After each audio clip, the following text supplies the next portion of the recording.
করিস? হ্যাঁ,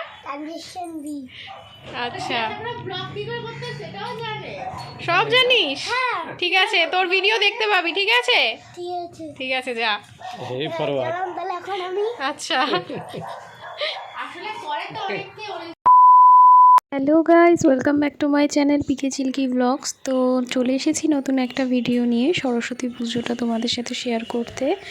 আসলে যে সরস্বতী পুজো যেই পুরোহিত করার কথা ছিল, তো ওনার একজন রিলেটিভ মারা গেছে, তো ওই জন্য অন্য একজন পুরোহিতকে দিয়ে করা হচ্ছে। আর কালকে রাতেই উনি সেটা জানিয়েছে, তো ভীষণ অসুবিধায় পড়ে গেছিলাম আমরা। যাই হোক, মার পুজোরটা মা নিজেই ব্যবস্থা করে নিয়েছে। তো পুজো শুরু হয়ে গেছে, দেখতেই পাচ্ছ।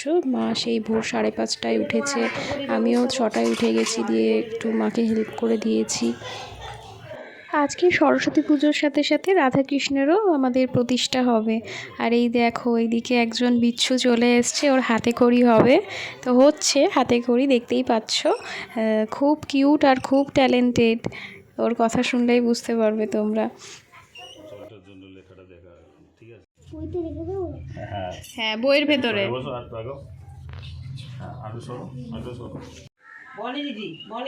কি করবি তুই এখন? অঞ্জলি দিয়েছিস? তারপর হাতে খড়ি দিবি? কি চাইলি সরস্বতী মার কাছে? বিদ্যা আর নে, পুজোটা আর কি স্কুলে যাবি না? ছুটি? স্কুলে ঘুরতে যাবি না? সরস্বতী পুজো তো। আজকে আর স্কুল ছুটি তো। ও, যাবি না তার মানে স্কুলে? স্কুল ছুটি হলে যাবো না। আচ্ছা,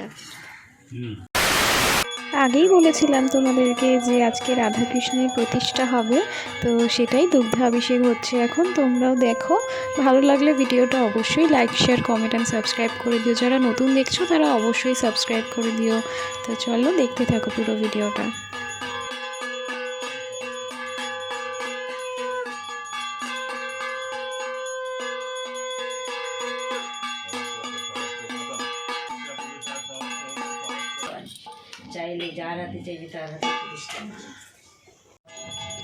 এবার মায়ের আরতি হচ্ছে,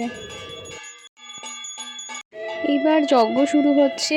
তো তোমরা আগের বছরের ভিডিও যারা যারা দেখেছো তারা জানো যে আগের বছর যজ্ঞ হয়নি, কারণ সব পুজোতেই যজ্ঞ হয়, এই পুজোটাতেই বাকি ছিল, সরস্বতী পুজোতেই যজ্ঞটা বাকি ছিল। তো এই বছর থেকে আমরা ভাবলাম কি সব পুজোতেই যখন যজ্ঞ হয় তাহলে সরস্বতী পুজোতে কেন নয়। তো এবছর থেকে যজ্ঞটা শুরু হলো। তো এই যজ্ঞটা খুব সুন্দর যজ্ঞ, অনেকটা উঠেছে। আর এই দাদু, আমাদের নিচে যে দাদু থাকে, খুব সুন্দর পুজো দিয়েছে। তো তোমরা পুরো ভিডিওটা অবশ্যই দেখো। আমি এখানেই শেষ করলাম আজকের মতো। টাটা সবাইকে।